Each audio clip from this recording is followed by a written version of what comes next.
Client যখন বলে যে আমি যেমন চেয়েছি তার চেয়ে অনেক অনেক বেশি সুন্দর হয়েছে কেকটা, অনেক বেশি সুন্দর হয়েছে, আমি অনেক খুশি, তখন মনটা এমনিতেই ভালো হয়ে যায়। আসলে কেক চোখে দেখার সাথে সাথে যে রিভিউটা এত সুন্দর আসে তখন আসলেই ভালো লাগে। অনেক কষ্ট করে একটা কেক মেক করার পরে যখন ক্লায়েন্ট একটা সুন্দর রিভিউ দেয়, এই রিভিউটাই সবচেয়ে বেশি স্বাচ্ছন্দ্যের মনে হয়, সকল ক্লান্তি দূর হয়ে যায়। আমার এই কেকগুলো যত ক্লায়েন্টরা নিয়েছে সবাই মাশাআল্লাহ অনেক ভালো বলেছে, এবং তাদের যে রেফারেন্স পিকচার সেখান থেকে আমার কেকটাই বেস্ট হয়, আর আমার হাতের কাজের ফিনিশিংটা তাদের মানে বেশি পছন্দ হয়। যাই হোক, এই ক্লায়েন্টটাও আমাকে যে রেফারেন্স পিকচারটা দিয়েছে সেই পিকচারের চেয়ে ওর আমার হাতের বানানোটা সবচেয়ে বেশি ভালো লেগেছে। আসলে যে কোনো কেক ছবির চাইতে মানে বাস্তবে দেখতে বেশি সুন্দর লাগে। আমার প্রতিটা কেক বানানোর পরে ছবিতে আসলে ফুটিয়ে তুলতে আমি একেবারেই পারি না। আমার মানে ছবি তোলার হাত একদমই ভালো না, আর আমার ফোন ক্যামেরাও হয়তো বা অত বেশি ভালো না, কিন্তু সরাসরি দেখতে বেশি সুন্দর লাগে।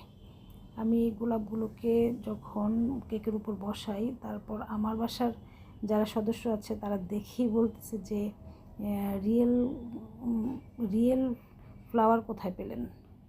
তো আমি আসলে এখানে যেমন দেখা যাচ্ছে কিন্তু বাস্তবে কিন্তু একদম রিয়েল ফ্লাওয়ারের মতোই লাগছিল, মনে হচ্ছিল যেন একদম কাঁচা গোলাপ, এমনই লাগছিল।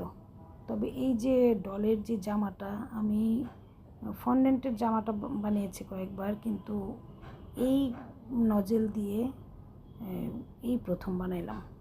তাতে আমার কাছে খুব একটা মনোভূত হয় নাই। প্রথম একবার করেছি, সেটা ভালো হয় নাই, তারপর উঠায় আবার করেছি। আর এখানে খুব ছোট ছোট কিছু বাটারফ্লাই আমি নিজেই এগুলোকে মানে ফটো প্রিন্ট করে নিয়ে এসেছিলাম, খুবই ছোট। এই বাটারফ্লাইগুলো কাটা এবং ছোট ছোট বাটারফ্লাইগুলো বসানো খুবই খুবই সময়ের ব্যাপার ছিল, অনেক ধৈর্যের ব্যাপার ছিল।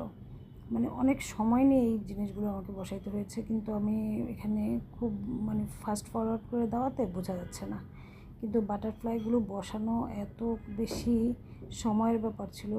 কেকের ফিনিশিংটা আরেকটু সুন্দর হতে পারতো, কিন্তু আমার আসলে অতটুকু সময় ছিল না হাতে। অনেক সময়, কম সময়ের মধ্যে এই কেকটা বানাতে হয়েছে আমার।